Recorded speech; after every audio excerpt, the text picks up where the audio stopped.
Chippy just offered, and I mean, not to give him discredit, is that what you do? Not to take credit away from him, but he is offering a very simple, well-known, well-proven track record as to what we need to do to help sort out the quote-unquote gang issue. Look at all of the evidence, and we've got decades of it, about how you reduce gang activity. You stop people joining gangs in the first place. How do you stop them joining gangs in the first place? You tackle the underlying causes of poverty and isolation.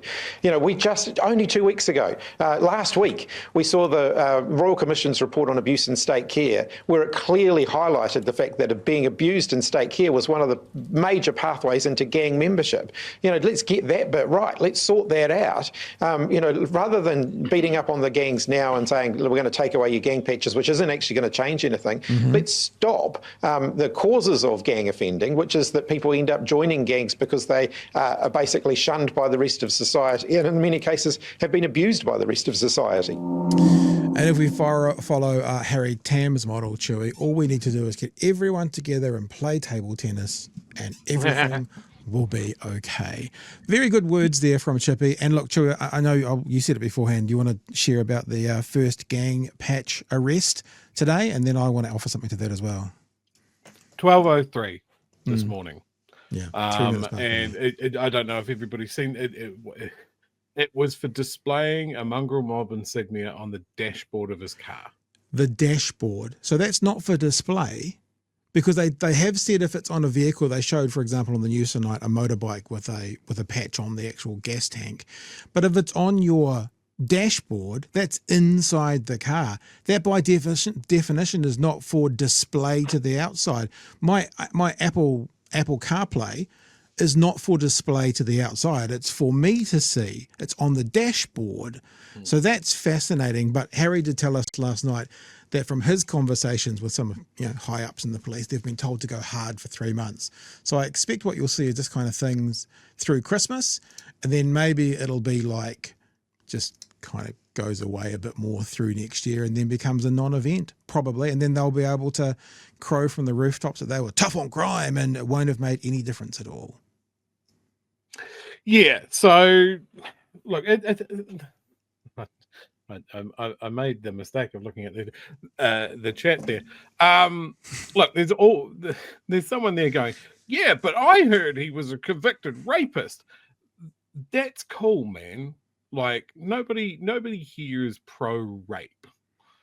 What we are pro is human rights. And if he was caught doing a rape, then that's a crime. It doesn't matter if he had a mongrel mob thing on his dashboard. Doesn't matter. Like there's already a crime for that. It's called rape. My whole thing is trying to use police to stop people feeling intimidated. That is their definition of what this law is for. Yeah. And they've decided that some groups wearing an article of clothing is intimidating. Yeah. And that is now criminalized. That is too vague, too unspecific to make a crime. And cool. So they're going hard in the first 3 months. They're going to rattle some cages. They're going to posture. And then those cases are going to have to proceed through the courts. Yeah. And you watch all of these things get fucking thrown out. It's just not good. And like gangs are such an easy target because nobody goes, gangs are good. Okay. But one of the things that we need to understand, and I'm going to borrow a phrase from last night's chat, right? These guys want to be tough on crime. Why aren't we being tough on cause? This is these chatter around the abuse and state care inquiry that being a gang member could disqualify you from any compensation. And as Pat's just mentioned, being abused in state care is a gold-plated 8-lane highway to going into a gang. Yeah. So, yeah, cool. The guy was a rapist. He's a bad dude. No one's saying he's the fucking Pope.